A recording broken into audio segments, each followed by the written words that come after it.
आप देख सकते हैं कि लेफ्ट साइड पर वाटर मॉलिक्यूल जो है चार्ज रॉड की तरफ जो है वो अट्रैक्ट हो रहे हैं, जबकि राइट साइड पर जो कार्बन टेट्राक्लोराइड के मॉलिक्यूल है वो अट्रैक्ट नहीं हो रहे हैं। This is only because of the polarity, and polarity is because of what? Dipole moment. So dipole moment is the basic cause of the polarity. इसीलिए हम कह सकते हैं कि only dipole moment can prove the polarity, और dipole moment जो है आज हमारा नया टॉपिक होगा। बिस्मिल्लाहिर्रहमानिर्रहीम। अस्सलाम वालेकुम। आप सबको CB channel chemistry bye Bashir में खुश आमदेद। जिस तरह आपने इससे पहले पिक्चर में देखा कि आज हमारी डिस्कशन जो है वो डायपोल मोमेंट पर है।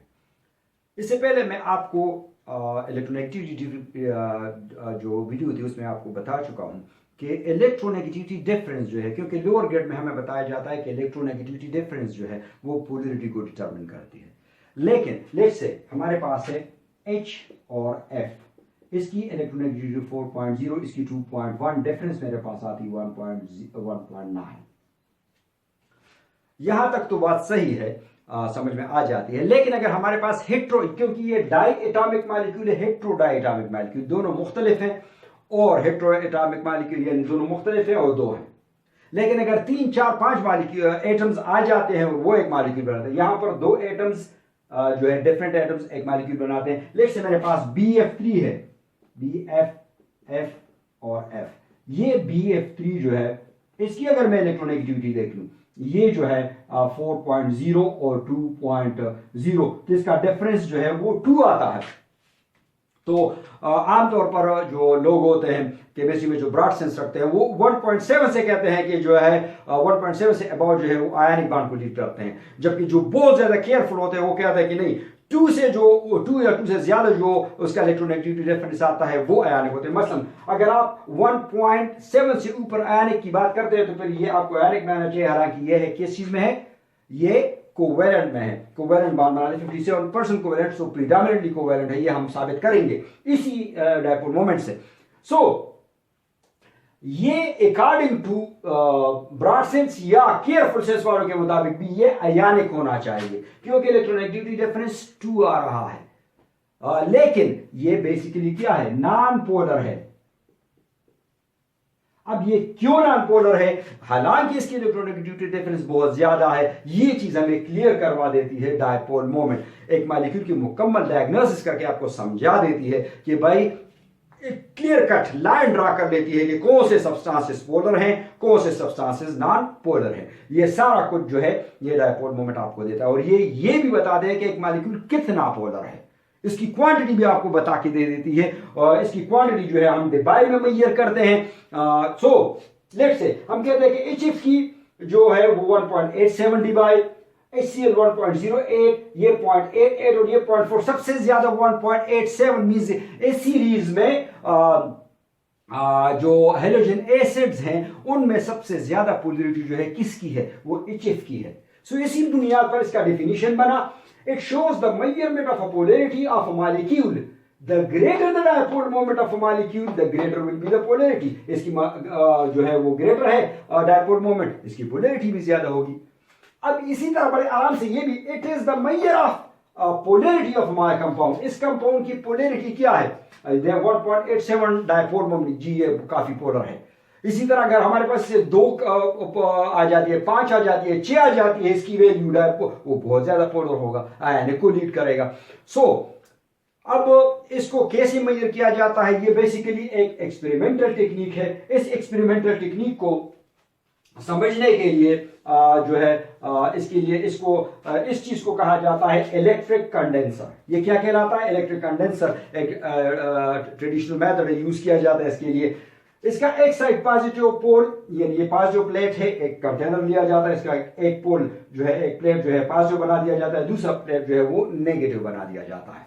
अब इसमें से एक गैस जो है, अभी इसको इसका ये टर्मिनल नेगेटिव के साथ, ये टर्मिनल पॉजिटिव के साथ कनेक्ट किया गया होता है, लेकिन बैटरी इज डिस्कनेक्टेड। अभी इसकी कोई जो है इसमें इसके अंदर जो वोल्टेज भी मौजूद नहीं है, तो इस वजह से हम कहते हैं कि यहाँ पर जो मॉलिक्यूल जो है, अगर आप मसलन कोई भी किसी भी HF का मालूम करना था, HCl, HBr या वाटर का या NaCl का किसी भी कंपाउंड का आप डायपोल मोमेंट मालूम करेंगे तो यहाँ पर गैसियस फॉर्म में ये या वेपर फॉर्म में डालेंगे, वेपर्स फॉर्म में डालेंगे। मसलन HF जो है इसकी boiling point round about 20 degree centigrade room temperature पर ये लिक्विड होता है, इसलिए इसको यहाँ वेपर्स डालेंगे।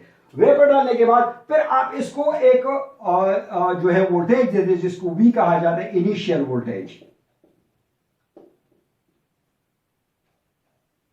जैसे आप एक फिक्स इनिशियल वोल्टेज दे देते हैं, थोड़ी देर के बाद क्या होता है, ये मॉलिक्यूल पहले जो इसमें मौजूद थे वो रैंडम थे, क्योंकि यहां पर कोई वोल्टेज नहीं थी, तो फ्लोरीन जो है वो अगर देगी जो है ये इससे रिपेल नहीं हो रहा था, क्योंकि ये तो पहले से चार्ज ही नहीं था। जैसे ही ये चार्ज हो जाता है, इसमें से रिपल्शन और अट्रैक्शन और ओरिएंटेशन जो है वो शुरू हो जाती है। तो ये क्या करता है, ये अंदर जो HF और ये जो रैंडमली अरेंज थे वैसे पड़े हुए थे, वैसे फ्री मूवमेंट कर रहे थे, अब उस वो जो है वो क्या हो जाती है, एक डायरेक्शनल मूवमेंट हो जाती है, इसीलिए ये वेक्टर क्वांटिटी भी है।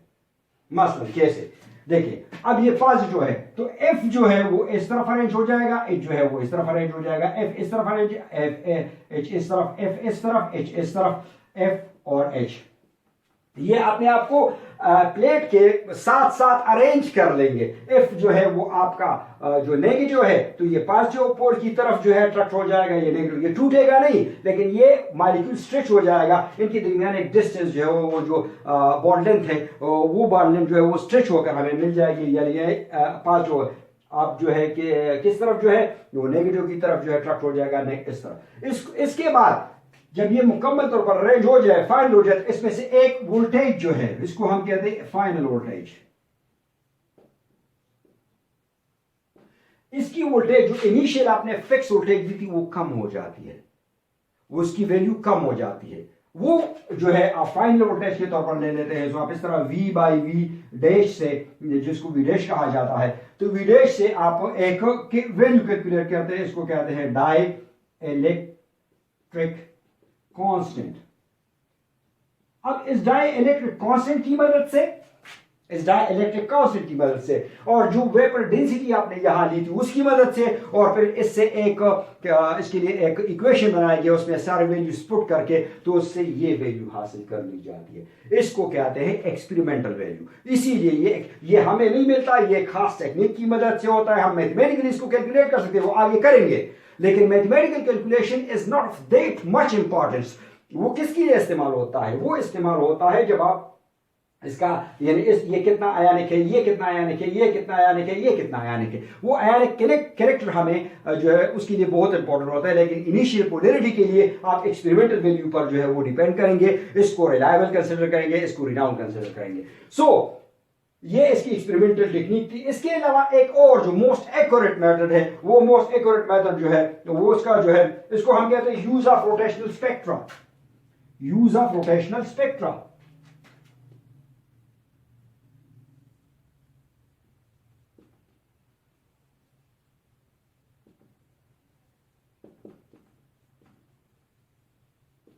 इसकी मदद से हम बड़ा एक्यूरेटली जो है मालूम कर लेते हैं इसमें क्या होता है। मसलन इस मॉलिक्यूल को, ये जो आप मॉलिक्यूल्स हैं, ये जो पोलर सब्सटेंस है, इसको एक हाई इलेक्ट्रिक फील्ड से गुजारा जाता है, और उसके बाद स्टार्क इफेक्ट आपने पढ़ा होगा, स्टार्क इफेक्ट। उस स्टार्क इफेक्ट की मदद से उसके स्पेक्ट्रम के अंदर फाइन लाइंस को स्टडी किया जाता है और उससे डायपोल मोमेंट कैलकुलेट जाता है। ये भी बड़ा एक एक्यूरेट और बहुत ही रिनाउंड टेक्निक है। इससे हमें एक्यूरेट डायपोल मोमेंट जो है वो मिल जाता है। ये इसका एक्सपेरिमेंटल वेरिफिकेशन था। एक्सपेरिमेंटली हम किस तरह इसको मेजर करते हैं। अब आते हैं इसके बाद कि इसमें से जो वैल्यूज हैं कि मैथमेटिकल वैल्यूज, यानी मैथमेटिकली हम किस तरह इसको कैलकुलेट कर लेते हैं, या इसका मैथमेटिकल फॉर्मेट क्या है। तो वो अब हम इसका एक मैथमेटिकल फॉर्मेट पढ़ रहे हैं कि मैथमेटिकल फॉर्म इसका क्या है। मैथमेटिकली इसका है म्यू, यानी डायपोल मोमेंट को म्यू से जाहिर किया जाता है, that is Q into R. Q charge on an atom in a molecule, जबकि आर जो है distance between the atoms in a molecule जो इसको जाहिर करता है। मसलन ये मेरे पास है H और ये मेरे पास है Cl। अब HCl में अगर आप देख लें, इसके दरमियान ये जो डिस्टेंस है, इस डिस्टेंस को, इसको डिस्टेंस कहा जाता है, यानी R से, इसको बॉन्ड लेंथ भी कहते हैं।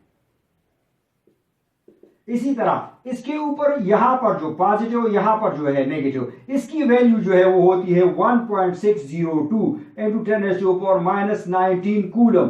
तो या ये पॉजिटिव होगी या ये नेगेटिव होगी, इन दोनों में से एक। लेकिन चूंकि वैल्यू को पॉजिटिव नेगेटिव को हम पूछ जाते हैं, इन दोनों में से एक की वैल्यू ले लेते हैं और उसको जो है बॉन्ड लेंथ के साथ मल्टीप्लाई कर लेते हैं। इसका जो प्रोडक्ट आता है वो प्रोडक्ट हमें क्या दिखाता है, वो प्रोडक्ट हमें इसका जो है म्यू दिखाता है। म्यू को हम कहते हैं डायपोल मोमेंट। इस पर एक न्यूमेरिकल क्वेश्चन करते हैं, स्टे ट्यून। अब ये मेरे पास एक क्वेश्चन है, ए बी एक मॉलिक्यूल मैंने लिया है, इसमें इसका जो बॉन्ड लेंथ है यानी इसका जो डिस्टेंस है इन बिटवीन दीज टू वो 100 pm यानी 100 इंटू ये 100 इंटू 10⁻⁻12 pm जो है -12 को जाहिर 10⁻12 मीटर को जाहिर करता है। सो ये पिकोमीटर 100 इंटू 10⁻12 मीटर और ये 1 आर्मस्ट्रांग के बराबर है। इस पर चार्ज जितना है। सो अगर मैं लिखना चाहता हूं म्यू किसके बराबर होगा, सो म्यू मैं लिख सकता हूं is equal to Q into R which is equal to 100 into 10⁻⁻12 metre into इसका चार्ज 1.6022 इंटू 10⁻⁻19 कूलम। इससे मेरे पास इसको मैं 10⁻10 में 10 भी लिख सकता हूं, मगर इस तरह 10⁻2 भी लिख सकता हूं और 10⁻12 इंटू 1.6022 इंटू 10⁻⁻19। अब इसमें से देख लें, ये मीटर है, ये कूलम है। मैं इसको इससे ये खत्म हो जाए तो ये 10 रह जाएगा और ये 10 इसके साथ जमा हो जाएगा 29 हो जाएगा। तो मेरे पास आंसर क्या आ जाएगा, आंसर मेरे पास आ जाएगा इसका 1.602 इंटू 10⁻, इनको कर ले 29 और माइनस और सी इसके साथ और एम, कूलम मीटर इसका जो है यूनिट है। अब ये चूंकि बहुत ज्यादा छोटा है, याद करना मुश्किल हो जाता है, सो डिबाई ने इस पर काम किया और डिबाई ने इसके लिए एक यूनिट जो है वो डिस्कवर कर लिया ताकि 1 से 10 तक, 1 से 15 तक, 1 से 100 तक हमें यूनिट जो है वो मिल सके। डिबाई ने क्या लिखा था, मसलन डिबाई का यूनिट था 1 debye is equal to how much, 1 debye बराबर है दैट इज 3.34 इंटू 10⁻⁻30 जो है cm। यानी जो ये वैल्यू आ जाती है आपके पास, जब कभी भी इन दोनों का प्रोडक्ट आ जाता है, इस प्रोडक्ट को अगर आप इससे डिवाइड कर लेते हैं तो आपको यूनिट डिवाइड में मिल जाता है। वो कैसे, वो ऐसे, लेट्स से वैल्यू डिवाइड